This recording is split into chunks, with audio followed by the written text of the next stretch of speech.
Hey everybody, welcome back to Venomous Garage. As you can see, it's a nice Saturday morning here. I love the Shelby racing stripes that come on these cars to further differentiate it from the standard Mustangs that are out there, right? I think one of the best cosmetic changes that they did on the new car is the front grille. You black this out and kind of differentiate it from the GT350 as well as the standard Mustangs. One of the byproducts from having such a killer look on the front is everybody tries to copy it. So the standard Mustangs now, they're starting to adopt the front fascia from the Shelby, which takes away from the uniqueness of the new car.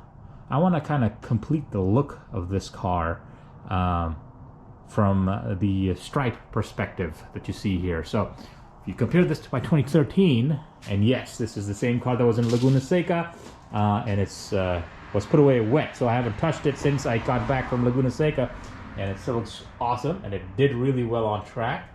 But if you notice, my car came with the over-the-top racing stripes here, as well as the side stripes, and the side stripe says GT500.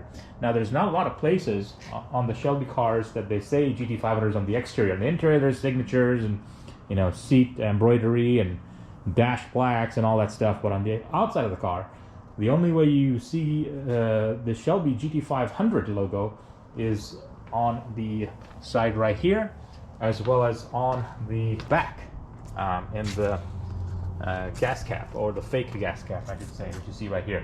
Now, when they made the new car, if you see by comparison, there is no GT500 emblem on the back, right? And although it has the Cobra badges on here, the front of it, this GT500 embossed logo is all black, so you really can't see it unless you put like a stencil on it, like I did right here, to kind of differentiate it and show it out to signify it as a GT500. Especially because for the 2020 model year, there was also the Shelby GT350. So to further differentiate from the 350 to the 500, I think we need to have exterior logos that tell you that it's a 500, right? Because on a base model car, it shares the same wing as the 350 does. So to the uninformed, it's not, we really can't tell it's a 500 versus a 350. So what I'm going to do is I want to try to deploy side stripes on this car, same Kona blue, and it'll say GT500 on the front fender.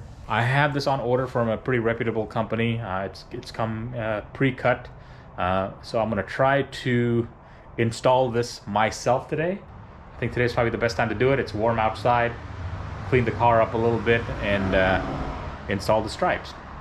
So let's go ahead and get started on that piece. We'll show you the process on how I do it, and hopefully it comes out as expected and looks as killer as it does in my head as I'm picturing it. But first, let's go ahead and do a cold start on this car, as we need to move this out, and then we'll need to move this to the middle so I can work on it a little bit easier, right? Let's go and do that.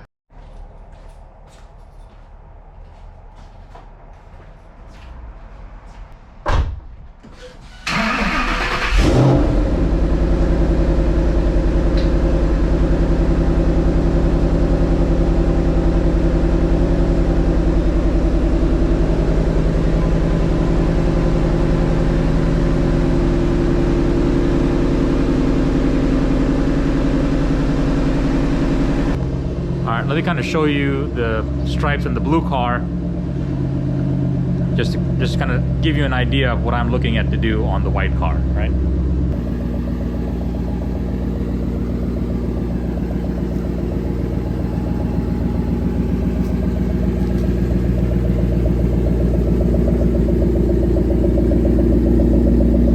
All right, let's do the cold start on this guy now. And you guys comment down below which one sounds better.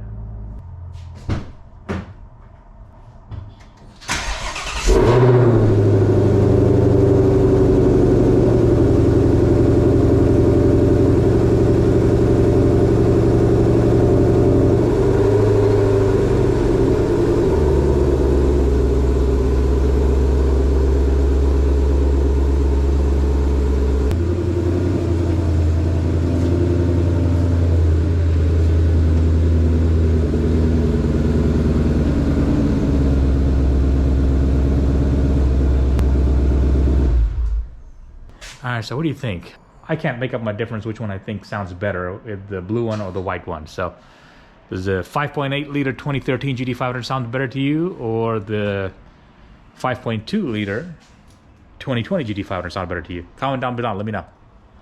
Alright, let's go ahead and get started on this thing. I'm gonna clean this up, give a quick detail on the side right here, and then we'll go through the application process.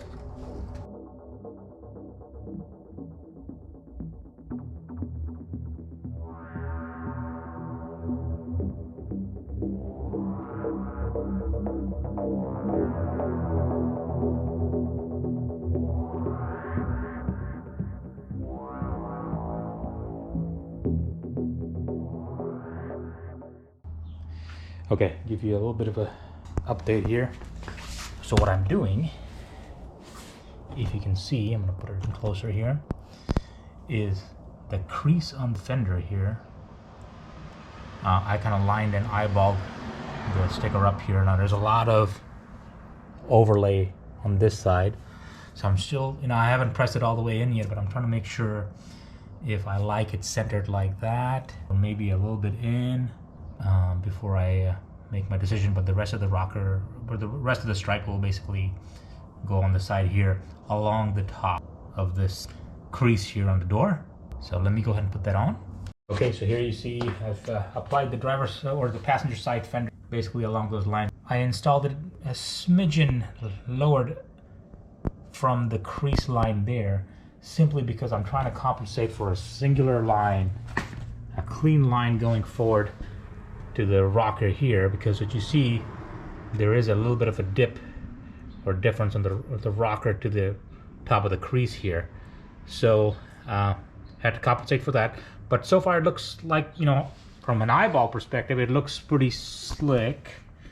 So let me go ahead and install the centerpiece, and then I'll do the rocker in the end there to kind of show you off the finished product.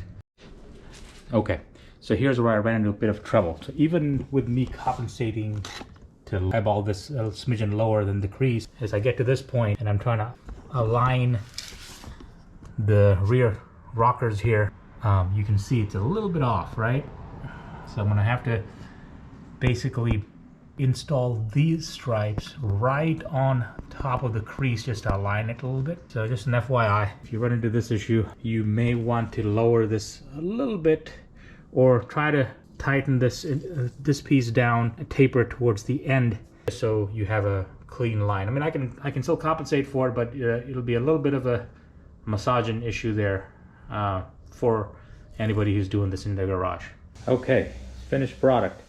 Very tedious work to get all the stickers aligned properly. I still didn't get this done 100% correct, especially on this side, the passenger side here. As you can see, GT500 aligned correctly here, but here, I'm probably nitpicking, but it's maybe a hair off from the rocker to the door there. But all in all, it came out pretty well. The learning I had was basically start from the rear, as that's the panel that's a little bit less aligned, and then move towards the front to have one seamless line going through, just for people that are trying to tackle this on their own. For example, when I look at it from when I did the driver's side, second side, I started from this side, and you can see it's one seamless line that goes up front. So this one came out perfect. The other one's just a hair off, but there you have it.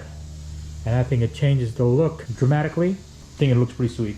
And now you can certainly see, as the car's driving down the road on the freeway, that this is in fact the GT500. Big bold lettering. I'm gonna take it for a drive here real quick, take some good shots for you guys so you can see the side stripes as they're applied.